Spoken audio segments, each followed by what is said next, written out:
Now, I hear a lot of people talk about closure. It's something I talk about myself quite a lot. Because there are situations that you do feel you need closure on to be able to move forward, but you've got to understand there are situations at times you're never going to get your closure. You really aren't, and you've got to be able to live with that. And if you find that difficult to live with, perhaps you should create your own closure.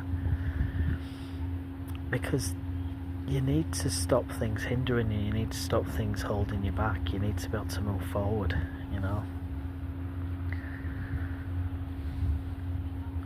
In sort of narcissistic relationships, you will never get that closure. You won't even get that apology off a narcissist, let's face it. If you've been through abuse, it's not often that you'll get an apology off people that have done those things to you, you know what I mean? And even if you do, are they really going to be that sincere? Do you see what I mean? It's like, I think we've got to sort of have the mindset that we don't need their closure, we'll create our own. Walking out the door was closure for me. Because once I left. And the thing is like, people, find it difficult to cut people off. And for me, I'm not saying it's easy, but the thing is, I understand it's necessity, you know what I mean? Because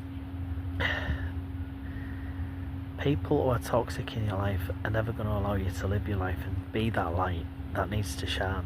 Be that individual, be that leader, be that person that you've always been destined to come, because they're always going to continue to abuse you in one way or another, or naysay you, or gossip about you, or any of those things.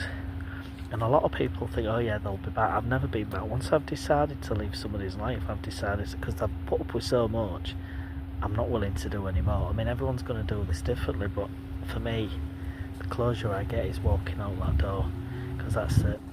Because I've had enough by that point anyway. But there's lots of ways of getting that closure for yourself. It's like, like if somebody's died, one of the things that we have the funeral ceremonies for that thing, so we have a amount of closure. That doesn't mean you haven't still got things to work through and things to do, you know what I mean? Because, the funeral ceremony is to allow us to allow our grief.